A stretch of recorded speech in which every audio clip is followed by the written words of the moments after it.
10 Kabupaten Banjarnegara pada hari ini melaksanakan tugas untuk membuat demonstrasi kontekstual modul 2.3 yaitu coaching untuk supervisi akademik. Mohon izin memperkenalkan diri, saya Dili Arianti dari SMK Negeri 2 Bawang Banjarnegara.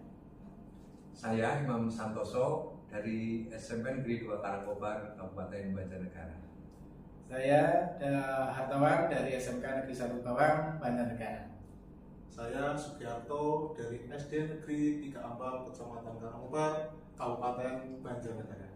Selamat menyaksikan tugas dari kami. Semoga bermanfaat. Assalamualaikum warahmatullahi wabarakatuh.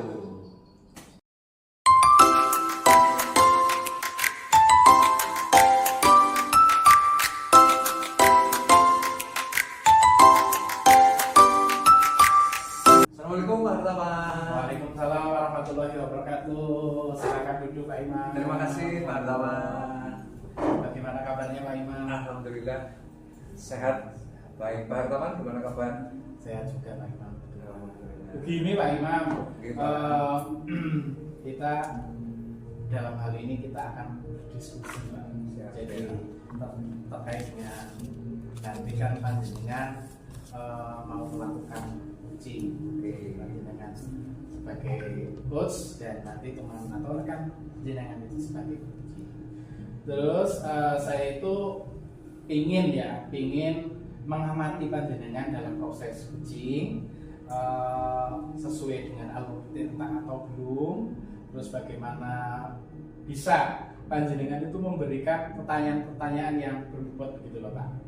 Terus bagaimana coach tersebut merespon atau menanggapi pertanyaan dari panjenengan. Terus jangan lupa nih yang disesuaikan dengan prinsip coaching atau diantaranya proses kemitraan, terus kreatif, memaksimalkan potensi pertanyaan, seperti halnya pertama mungkin potensi apa yang mungkin akan Anda kembangkan di sini Pak. Terima kasih Pak Hartawan.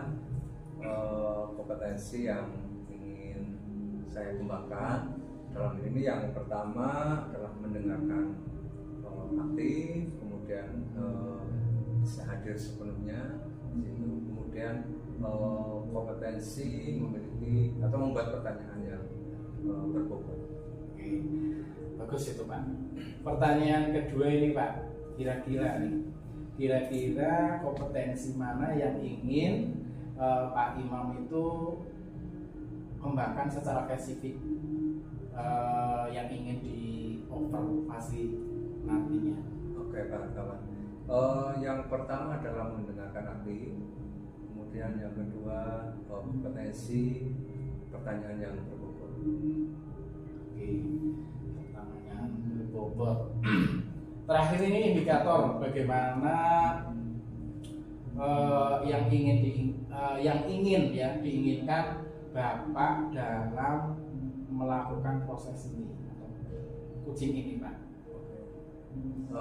Harapan saya dengan melakukan coaching itu kita bisa menemukan solusi atau jalan keluar atau langkah-langkah untuk mengatasi permasalahan yang nanti dihadapi oleh coaching. Oke, selamat ya Pak Imam. Dan nanti proses coachingnya itu berjalan dengan lancar dan bisa menggali potensi atau yang diinginkan sama rekan panjenengan. Monggo Pak Imam. Siap, terima kasih Pak Hartawan.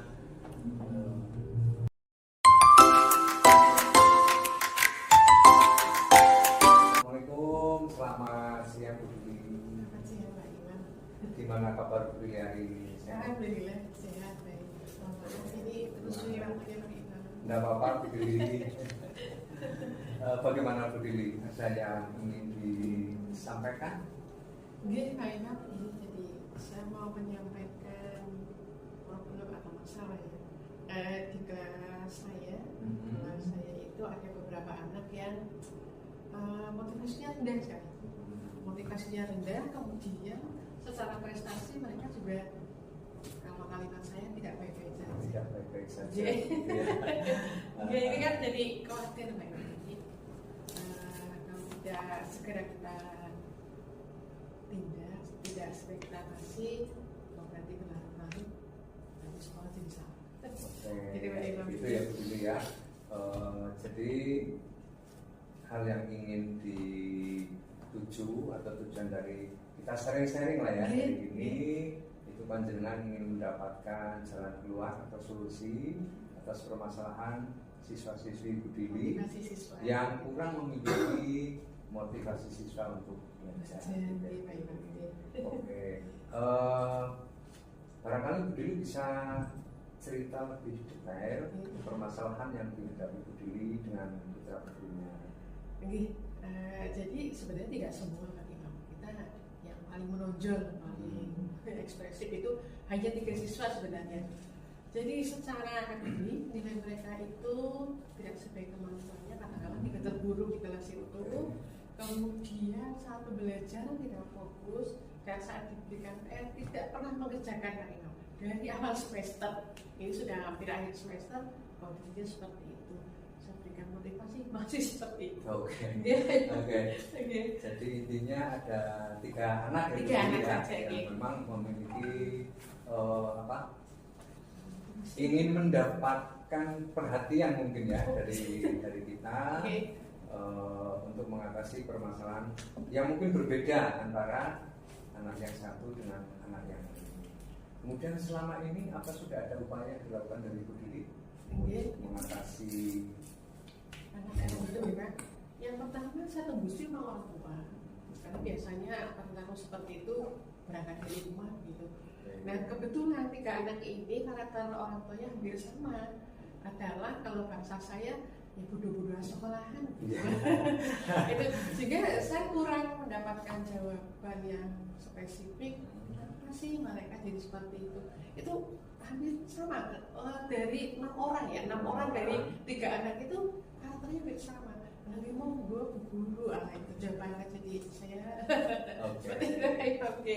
Berarti Bu Dili sudah berupaya ya dengan cara pendekatan dengan orang tua.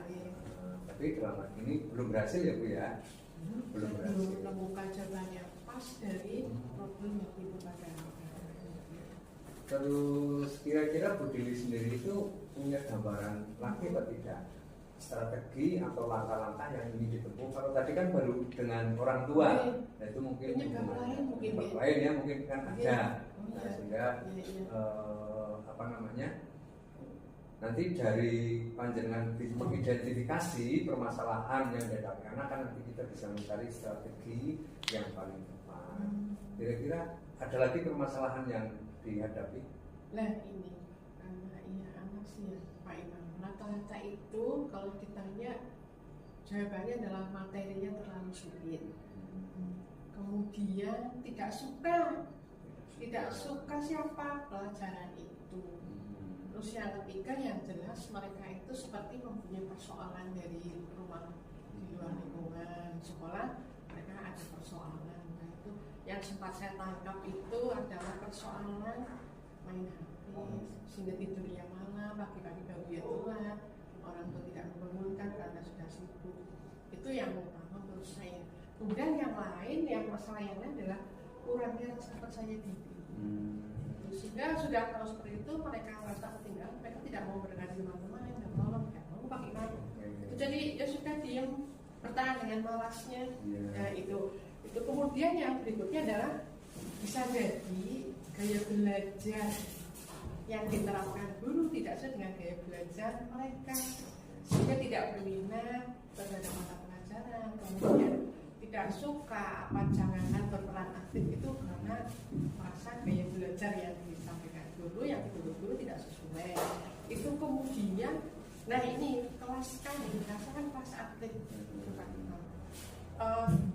kelasnya menjadi agak tidak kondusif karena kadang-kadang itu udah beberapa hari dalam 1 minggu kita semua itu anak-anak itu apa berlatih.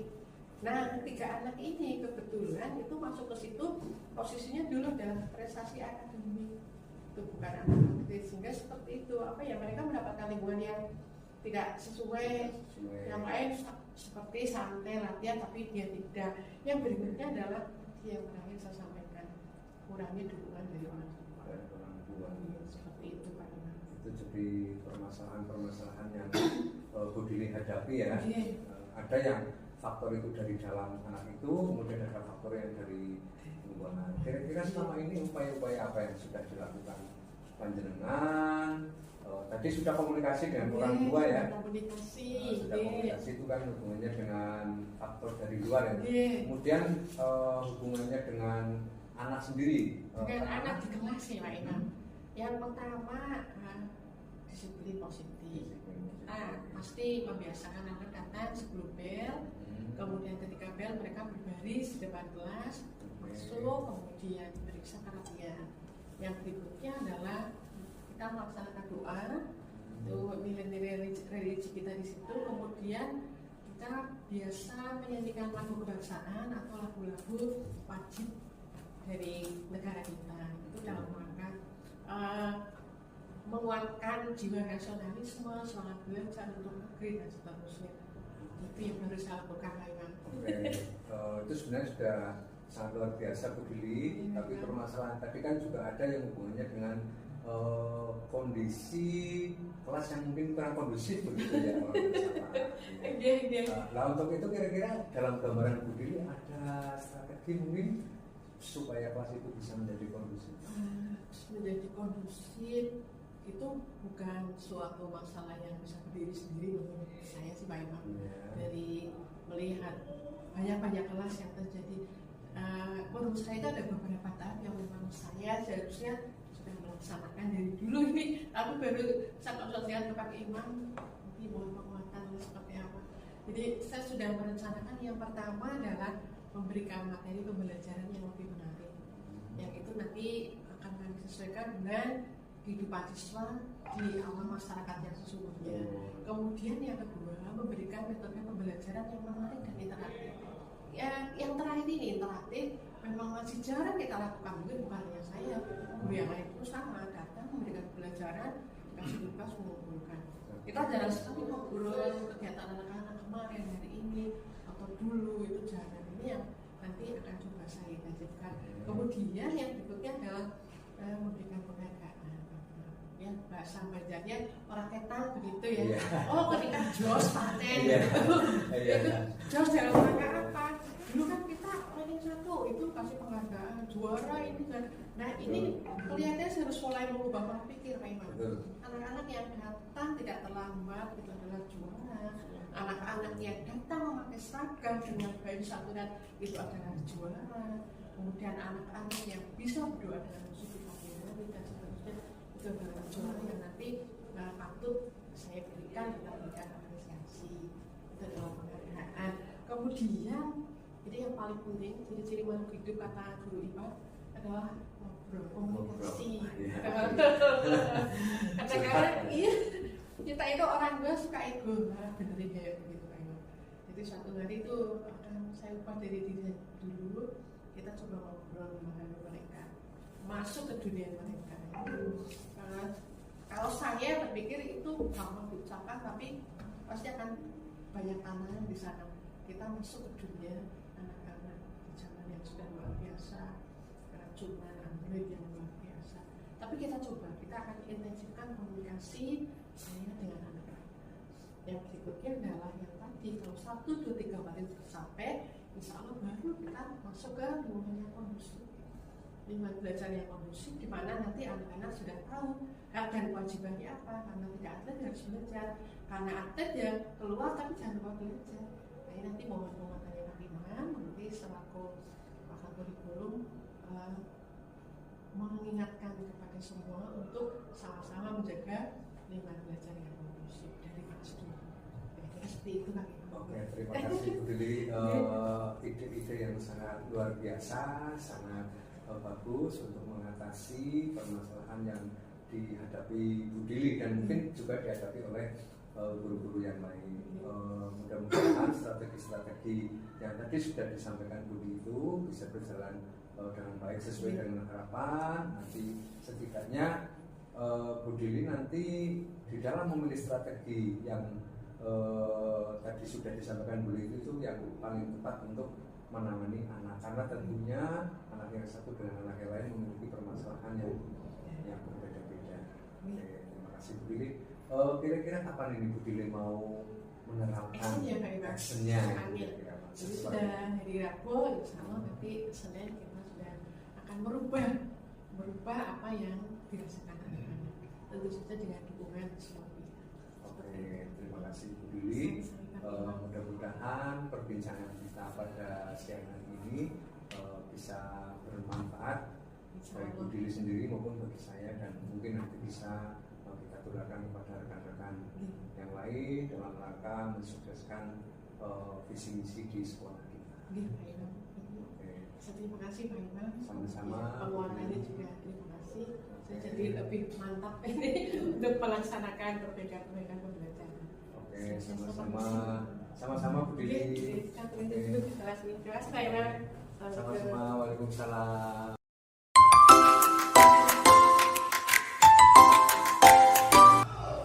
Selamat siang Pak Imam. Selamat siang Pak Lawan. Oke, luar biasa Pak Imam. Tadi saya sudah menyimak ya, Anda itu melakukan coaching dengan Bu Dili. Saya di sini juga akan menanyakan, luar biasa Pak. Tadi sudah natural sekali, sudah kena semua lah intinya ya. Jadi di sini kita akan menanyakan beberapa pertanyaan nih Pak Imam. Yang pertama saya apa saja yang sudah dilakukan pada saat melakukan coaching ya, terkait dengan indikator ketercapaian yang diinginkan. Tadi itu ya. Oke, terima kasih Pak Hartawan. Tadi selama saya proses coaching, saya berusaha untuk melaksanakan itu sesuai dengan menurut kita. Kemudian saya juga menanyakan tujuan dari kegiatan itu, kemudian identifikasi, kemudian bagaimana menemukan solusi atau jalan keluar dari permasalahan yang dihadapi oleh uji, serta kapan rencana melaksanakan atau kegiatan actionnya, begitu Pak Hartawan.